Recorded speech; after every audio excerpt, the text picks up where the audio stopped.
아멘. 하나님 감사합니다.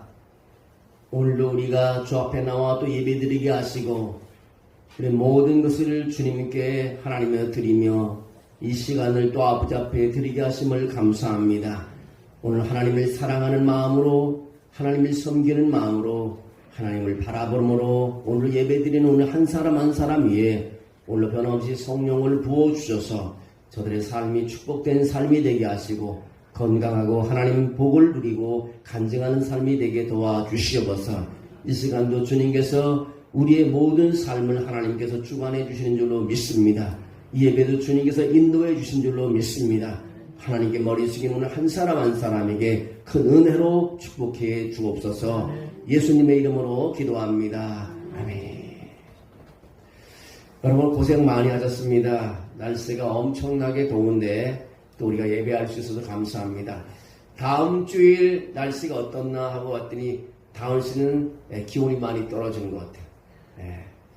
한 27도 제가 한번 그 일기예보를 미리 들어가서 다 봤는데 좀 비가 온다 그래요. 비가 와서 좀 많이 올라가지 않고 기온이 좀 떨어져서 좀 오늘같지 않을 것 같습니다. 그래서 오늘도 다음 주일날 위해서 우리가 오늘 잘 준비하고 있습니다. 그래서 준비해서 잘 우리가 사람들을 섬기며 우리 교회에 아주 멋있는 모습을 한번 보여주고 하나님의 영광을 돌리는 그냥 찬양 힐링 콘서트가 되기를 원합니다. 지금까지 기도해 주셔서 감사하고요. 이제 일주일 남았습니다. 이따 광고 시간에 우리 윤장로님 나와서 하나하나 무엇을 해야 되는지 말씀할 때 여러분 잘 기억해서 또 다음 주일만 우리 잘 섬기면 하나님의 영광이 되고 좋은 것이 올 줄로 믿습니다. 우리 인사 한번 하겠습니다. 하나님의 은혜로 예배하는 당신의 모습이 아름답습니다. 하나님의 은혜로 예배하는 당신의 모습이 아름답습니다. 오늘 우리 노은혜 원사님 먼 장거리 갔다 왔는데 건강하게 예배를 너무 감사해요. 또 은호가 또 와서 할머니 할아버지 때 예배 드리는 것을 또 배울 수 있어서 너무 감사하고 또 오늘 성찬식 하는 것까지도 배울 수 있어서 너무 감사합니다. 우리 이때 너무 고마워서 은호한테 이때 선물을 하나 주려고 그래요. 오늘 제목은 찬양은 사슬을 끊는다. 한번 해보실래요? 찬양은 사슬을 끊는다. 찬양은 사슬을 끊는다. 어떤 사람이 있었습니다. 그는 모든 것을 잃어버린 사람이었습니다. 직장을 잃어버리고요. 가족에게 외면당하고 병상에 병들어 병상에 누워있고 기도조차 할 수 없는 그런 어려움에 처한 사람이 있었습니다. 근데 어느 날 병실에서 들려오는 찬송 소리가 그의 가슴을 울컥하게 했습니다. 병상에 누워있는데 찬양 소리가 나는데 찬송가 438장이 울려 퍼지는 것입니다. 내 영혼이 은총리고 중환제쯤 벗고보니 슬픔 많은 이 세상도 천국으로 하오다. 찬송가 소리가 늘 울려 퍼지는데 이 사람들에게 외면당하고 병원에 누워있는 이분에게 눈물이 흘리기 시작했습니다. 눈물이 주룩주룩 흘리며 그가 그의 입으로 고백합니다. 하나님, 나도 찬양을 부르고 싶습니다. 하나님, 나도 살고 싶습니다. 오늘 우리가 함께 나눌 말씀이 바로 이 고백과 같은 이야기를 오늘 말씀드리려고 합니다. 감옥에서 찬양하는 바울과 실라의 이야기가 우리에게 큰 감동을 줍니다. 또 하나는 적군 앞에서 찬양을 앞세운 군대가 아닌 찬양을 앞세운 요석 왕 이야기가 나오고 있습니다. 또 하나는 영혼 깊은 곳에서 하나님을 찬양한 다윗의 이야기 세 가지를 여러분에게 말씀드리려고 합니다. 이 세 사람의 이야기를 통해 찬양이 어떻게 사슬을 끊고 옥문을 열고 마음의 치유를 받고 하나님의 승리를 가져왔는지를 말씀을 드리려고 합니다. 그 첫 번째 이야기 바울과 실라 이야기인 것입니다. 사도행전 16장에 나오는 이야기를 많은 사람들은 수십 번 들었을 것입니다. 바울과 실라는 복음을 전하다가 억울하게 매를 맞고 감옥에 갇히게 되었습니다. 그의 온몸은 피로 물들었고 손과 발은 착고에 묶여 있었습니다. 세상적으로 보면 그들은 완전히 실패자였습니다. 희망이 없는 자들이었습니다. 하지만 그날 밤 그 감옥에서 그 고통 가운데서 그들은 노래하기 시작되었습니다. 한밤중에 바울과 실라가 기도하고 하나님을 찬송하며 제수들이 듣더라고 성경은 말하고 있습니다. 여러분, 우리가 얼마나 힘든지, 얼마나 억울한지, 얼마나 아픈지 그것보다 더 중요한 것이 있습니다. 그 상황 속에서 우리가 하나님을 어떻게 보느냐인 것입니다. 어떻게 하나님을 바라보느냐가 중요한 것입니다. 바울과 실라는 지금은 어두워도 여전히 하나님은 선하시다는 믿음의 고백으로 찬양을 하기 시작했습니다. 하나님의 응답의 결과가 어떻게 됐을까요? 지진이 일어났습니다. 감옥 문이 열렸습니다. 묶인 사슬이 풀어졌습니다. 이것이 바로 기적이라는 것입니다. 전에 보지 못한 놀라운 일이 이들에게 일어났습니다. 성경은 사도행전 16장 26절에 이렇게 말하면 이에 갑자기 큰 지진이 나서 온 터가 움직이고 문이 달리 열리고 모든 사람의 매인 것이 다 벗어졌더라고 말합니다. 여러분, 하나님은 찬양에 응답하십니다. 땅이 흔들렸고 옥문이 열렸고 사슬이 풀어졌습니다. 이것이 찬양의 능력이라는 것입니다. 찬양은 우리 안에 어둠을 몰아내고 억울한 마음을 자유케 하며 보이지 않는 사탄의 사슬을 끊어버리는 것이 찬양인 것입니다. 여러분, 찬양을 부를 수 있으면요, 우리는 승리할 수 있는 것입니다. 내가 찬양을 부를 수 있으면 내 병을 고침받을 수 있습니다. 내가 찬양이 있으면 직업을 다시 찾을 수 있습니다. 내가 찬양을 부를 수 있으면 다시 일어날 수 있는 힘이 있는 것입니다. 여러분, 찬양 부르시는 여러분이 되기를 주의 이름으로 축원합니다. 힘들다고 원망하지 말고 찬양하십시오. 찬양은 하나님께서 드리는 것, 하나님이 들으시는 것입니다. 두 번째 이야기는 여호사밧의 전쟁 이야기인 것입니다. 역대하 20장에 보면 유다 왕 그의 통치 기간 중에 큰 위기가 왔습니다. 어떤 위기가 왔냐? 모압이란과 모압과 암몬과 마온 사람들이 연합하여 연합군을 조직해서 유다를 동국해 왔기 때문인 것입니다. 이 소식을 들은 여호수아는 너무 당하거나 곧바로 전쟁에 나서지 않고 믿음을 가지고 제일 먼저 하는 것이 기도였습니다. 여호사밧의 반응에서 중요한 점 몇 가지를 찾을 수 있는 그 넘버 1이 바로 그는 하나님을 찾는 기도를 했다는 것입니다. 나라의 위기가 왔을 때 그는 먼저 하나님께 기도했다는 것입니다. 역대하 20장 3절에 보면 여호사밧은 유다 백성 모두를 모아 함께 여호와를 찾도록 했다고 했습니다. 그는 겸손히 기도하며 하나님의 능력을 인정하고 스스로 무력함을 고백하며 하나님의 도우심을 강구했다고 말하고 있습니다. 여러분, 그 첫 번째 기도하면서 한 것이 회개했다는 것입니다. 그는 나라를 향하여 잘못된 것을 다 회개했습니다. 백성들로 말미암아 다 회개하게 했습니다.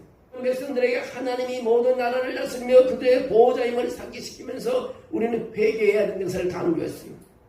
그래서 역대하 20장 18절에 그렇게 말합니다. 여호사밧 왕이 몸을 굽혀 얼굴을 땅에 대니 온 유다와 예루살렘 주민들도 여호와 앞에 엎드려 여호와께 경배한다고 말하고 있습니다. 왕이 몸을 굽혀 얼굴을 땅에 대니 모든 백성이 왕을 따라 회개하는 것입니다. 오직 여호와 하나님을 신뢰하라. 그리하면 견고히 서리라. 그의 선지자들을 신뢰하라. 그러면 형통하리라고 말하고 있는 것입니다. 사람의 힘을 의지하지 말라는 것입니다. 여러분, 사람의 힘을 의지하지 말고 하나님을 의지하라고 말하고 있습니다. 하나님의 영의 인재를 받은 스가랴의 아들 선지자 야하시엘을 통해 하나님의 확신을 이 왕에게 주었습니다. 하나님은 선지자 야하시엘을 통해 여호수아과 백성들에게 두려워하지 말고 나가서 싸우지 말라고 합니다. 하나님께서 그들 위해 싸워주실 것이니까 너희들은 싸우지 말고 가만히 있으라고 말합니다. 여호사밧은 노래하는 찬양대를 택하여 거룩한 예복을 입히고 군대 앞에서 행진하며 여호와를 찬양하게 됩니다. 찬양의 내용은 그런 내용입니다. 감사하세 그의 인자하심이 영원하도다라는 찬양입니다. 이것은 영적 전쟁에서 예배가 무기가 될 수 있음을 보여주는 아름다운 본보인 것입니다. 군대가 찬양하고 예배하자 하나님은 적군 사이에 혼란을 일으켜 서로 자기들끼리 싸우게 만들었고, 유다는 전쟁할 필요도 없이 하나님께서 승리를 하게 해주신 것입니다. 여러분, 전쟁 승리 후 유다 백성들은 기쁨과 평화 가운데서 돌아왔고, 여호사밧의 믿음과 리더십은 나라에 큰 축복을 가져왔다는 것입니다. 오늘 여호사밧 왕 이야기에서 배울 수 있는 교훈 몇 가지가 있는데, 그 하나가 어떠한 어려움 앞에서도 먼저 기도와 회개로 하나님을 찾으라는 것입니다. 또 하나는 상황이 불가능해 보여도 하나님의 약속을 신뢰하라는 것입니다. 또 하나는 예배와 찬양은 영적 전쟁에서 강력한 무기라는 것입니다. 여러분, 하늘이 무너지는 어려움이 있어도요, 예배와 찬양은 멈출 수가 없는 것입니다. 그것이 바로 승리하는 길인 것입니다. 예배와 찬양을 드리는 백성을 하나님께서는 망하지 않게 하십니다. 하나님은 세워주십니다. 여러분, 가정에서 찬양을 하십시오. 가정에서 모여서 기도하십시오. 하나님 그 찬양을 들으시는 줄 믿습니다. 하나님은 자신의 백성을 위해 싸워주시는 것입니다. 승리는 인간의 힘이 아닌 하나님의 힘인 것입니다. 유다왕 여호사밧은 세 나라의 연합군 앞에서도 무서워하지 않고 떨지 않았습니다. 그는 두려워하는 대신 먼저 기도하고 하나님의 뜻을 찾았다는 것입니다. 선지자 야시엘은 하나님께 주신 말씀을 이 왕에게 전합니다. 이 전쟁은 너에게 속한 것이 아니요 하나님께 속한 것이라고 말을 전하고 있습니다. 그 말을 듣고 여호사밧은 군대보다 먼저 찬양대를 앞세웠던 것입니다. 여호와께 감사하세, 그 인자하심이 영원합니다. 그 어떤 전략보다 위대한 찬양의 행진이 승리하려는 것이라는 것을 알았습니다. 하나님의 전쟁 방식은요, 적군을 혼란하게 하는 것입니다. 찬양이 시작되다 하나님께서 적군들 사이에 혼란을 일으켰습니다. 그들은 서로를 공격하기 시작했습니다. 자기 동료가 적군으로 보이게 했습니다. 그리고 거기다 칼을 대는 것입니다. 유다는 아무것도 하지 않았는데 승리했습니다. 하나님께서 승리하게 했다는 것입니다. 하나님의 싸움은요, 인간의 힘이 아닌 하나님의 임재와 그분의 주권에 의한 전쟁이라는 것입니다. 찬양은 바로 그 하나님의 주권을 인정하는 행위인 것입니다. 그래서는 다음 주일날 우리가 이 찬양제를 드리는 것이 정말 하늘문을 여는 길이고, 여러분의 묶여있는 것을 풀어버리고 여러분의 인생의 질병을 치료하는 시간이고, 여러분이 막혀있는 것을 뚫어는, 그냥 해결하는, 여는 그런 시간이 될 줄로 믿습니다. 세 번째는 다윗의 찬양 이야기를 보겠습니다. 다윗은 외롭고 지친 날들 속에서 자신의 영혼을 향해 외치고 있습니다. 내 영혼아, 오늘 읽었던 본문입니다. 여호와를 송축하라. 그의 모든 은택을 잊지 말자라고 오늘 2절 말씀에 말하고 있습니다. 마음이 무너지고 기도가 막히고 삶이 흔들릴 때 다윗은 자기 영혼을 붙잡고 찬양을 합니다. 왜냐하면 그런 찬양이 힘이 있음을 알고 있기 때문입니다. 찬양은 하나님과 소통하는 기도의 통로인 것입니다. 찬양은 치유와 회복의 통로인 것입니다. 시편 103편은 이렇게 말합니다. 그는 내 모든 죄를 사하시며 내 모든 병을 고치시며 내 모든 생명을 파면해서 속량하신다고 오늘 3절 4절에 말하고 있습니다. 찬양은요, 하나님의 은혜를 기억하게 하는 것입니다. 찬양, 우리가 잊고 있던 구성원의 능력을 다시 불붙게 하는 것입니다. 찬양은 회복과 치유의 문을 여는 열쇠인 것입니다. 감옥 속에서도 이 찬양의 소리가 울려납니다. 미국 조지아주의 한 재소자 마이클이라는 사람은 살인 혐의로 종신형을 선고받았습니다. 그는 어린 시절 교회 다닌 기억만 있었고 교회를 다니지 못했습니다. 어릴 때 교회 가서 찬양 부르던 것을 알고 있었습니다. 긴 감옥 생활 중에 우울증에 시달리며 여러 번 자살을 시도했습니다. 그러던 어느 날 밤 11시 무렵에 누군가가 복도 끝에서 찬송을 부르기 시작합니다. 그 찬송은 찬송가 315장이었습니다. 내 주 되신 주를 참 사랑하고 곧 그에게 죄를 다하고 합니다. 그 노래가 감옥 전체에 울려 퍼지게 됐습니다. 마이클은 펑펑 울며 그 자리에서 무릎을 꿇었습니다. 옛날에 어릴 때 교회 가서 들어보던 찬양인 것입니다. 그래서 그는 기도를 하기 시작합니다. 하나님, 저도 다시 찬양하고 싶습니다. 저도 다시 살고 싶습니다. 하나님. 그날 이후 그는 성경을 읽기 시작했고 매일 찬송가를 불렀습니다. 그는 감옥 안에서 수많은 재소자들에게 복음을 전하고 찬양팀을 만들었습니다.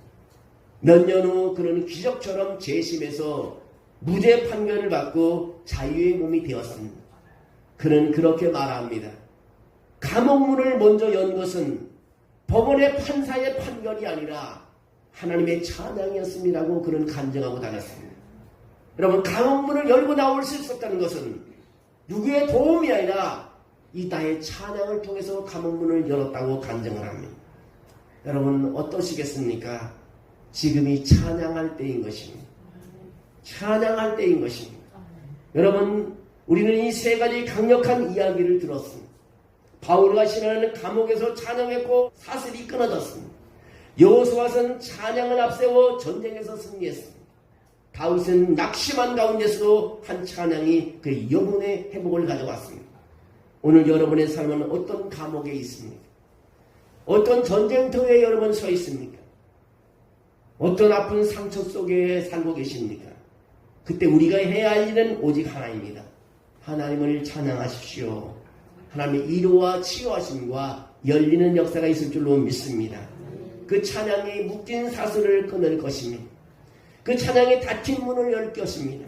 그 찬양이 상한 마음을 치유할 것입니다. 여러분의 가정에 이런 찬양이 다시 한번 일어나기를 주의 이름으로 축원합니다. 이 찬양이야말로 하나님의 능력이고 하나님의 구원이고 하나님의 기적인 것을 믿습니다. 우리 다음 주 오는 우리 8월 10일 여러분 기대하셔도 좋습니다. 우리가 석 달 동안 기도했습니다. 석 달 동안 기도했어요. 하나님 우리의 기도를 들으시고 많은 사람이 오실 것입니다. 그런 많은 사람이 함께 찬양을 함께 부르게 되고 또 오시는 찬양 사역자를 통해서 부를 때 치유함을 얻고 마음의 소통이 일어나게 되고 사람과의 관계가 회복되게 되고 하나님과의 소통이 이루어지게 되고 여러분의 무거웠던 모든 어려운 것들 무거웠던 짐들이 다 벗어지는 시간이 될 줄로 믿습니다. 우리가 이 일을 위해서 준비해 온 것을 하나님께서 축복해 줄 줄로 믿습니다. 하나님께서는 우리에게 이제 닫힌 문을 여는 그런 우리 찬양제가 되기를 원합니다. 저는 한 가지 소원이 있는 것이 그겁니다. 10명이든 20명이든 50명이든 70명이든 모두가 하나님께 산재물로 드려지는 찬양 되기를 원합니다. 영적인 예배가 되는 거죠. 사람들은 그냥 뭣도 모르고 오지만 그런 찬양 가운데 하나님께 그들이 올려질 때 그들의 영혼을 하나님께서 구원해 줄 줄로 믿습니다. 와서 찬양 한 번 들고 그들의 아픈 마음이 치료될 수 있다면 그들의 길이 열릴 수 있다면 그들의 큰 위로를 받을 수 있다면 좋은 결실을 얻는 것입니다. 여러분 한마디를 사람들에게서 꼭 불러주시길 바랍니다. 저도 우리 금요일날 제게 말했지만 새벽기도 끝나고 공원을 걸어가는데 어떤 분이 저를 불러요. 목사님 거죠. 우리 아내하고 나하고 꼭 가겠습니다. 호박부동산 사장이래. 자기가 호박부동산 사장. 자기 아내도 우리 예한교회 전도사였대요. 근데 이번에 오겠대. 오시라고. 선물 주게. 아니 선물은 안 줘도 되는데 오겠다. 오시겠대. 또 먼 거리에 있는 사람 한 10명 정도가 또 우리 교회에 찬양대 한다고 휴가를 가지 않고 우리 교회에 오겠대. 여러분 제가 부르는 사람도 기도하면서 많이 있습니다. 여러분도 한 사람씩만 불러도요. 이 재단이 차고 넘치고 멋있는 하나님이 기뻐하시는 찬양 예배가 되고 그러면 깊은 찬양의 힐링 콘서트가 될 줄로 믿습니다. 모두가 기도해 주셔서요. 일이 우리 성공적으로만큼 우리 교회가 다 회복되기를 원합니다. 무엇보다 여러분의 마음이 회복되고 여러분의 소원이 이루어지고 여러분의 아픈 몸이 다 힐링되고 영적으로 육적으로 힐링되기를 주의 이름으로 축원합니다. 8월달 우리 교회의 성경 암송 성구가 요한 3서 2절입니다. 사랑하는 자여 내 영혼이 잘된 같이 내가 범사에 잘되고 강건하기를 내가 간구하노라. 사도 요한이 제일 가깝게 지낸 분이 누구냐면 예수님이잖아요. 예수님의 제자 중에서 가장 가깝게 지낸 분이 사도 요한입니다. 사도로의 죽기 전에 한 말입니다. 사랑하는 자여 내 영혼이 잘된 같이 내가 보험사에 잘되고 간건하길 내가 간건하라. 거기 해설도 제가 달아놨습니다. 하나님은 당신의 영적인 상품만 아니라 육체의 건강과 일상의 모든 필요도 관심을 가지시는 뜻이다. 당신의 영혼이 강할 때 그것이 삶의 모든 영역, 직장의 문제, 건강의 문제, 인간관계의 문제, 평안의 문제에 복을 주겠다는 말씀입니다. 여러분 8월 한 달 동안 이 말씀을 꼭꼭 외우고 기도할 때마다 사용해서 힘을 얻으시길 바랍니다. 사랑하는 자여 내 영혼이 잘됨 같이 내가 보험사에 잘되고 간건하기를 내가 간구하노라. 아멘. 사랑이 많으신 하나님 감사합니다. 주님께서 오늘도 귀한 말씀을 통해서 찬양은 사슬을 끊는다는 말씀을 가지고 전했습니다. 우리가 찬양을 다시 부르게 도와주시옵소서. 하나님의 교회에서도 찬양하게 하시고 저দের 가정에 가서도 찬양하게 하시고 길을 걸을 때도 찬양하게 도와주시고 저들이 어려운 환경 가운데서도 찬양하게 도와주시고 직장에서도 찬양하는 한 사람 한 사람이 되게 도와주시옵소서. 그리고 하나님의 은혜를 체험하고 그래서 하나님의 임재 속에서 모두 문제를 해결받고 간증하는 모두가 되게 도와주시옵소서. 주님의 영이 함께함을 믿습니다. 8월 10일 다음 주인 행사 이후에도 하나님께서 은혜를 주셔서 많은 사람들을 주님께서 불러주시고 우리 함께 찬양하며 영광을 누릴 때 하늘문이 열리는 시간 되게 도와주시옵소서. 주께서 준비하는 우리 한 사람 한 사람에게 큰 복으로 함께할 줄로 믿습니다. 예수님의 이름으로 기도하옵나이다.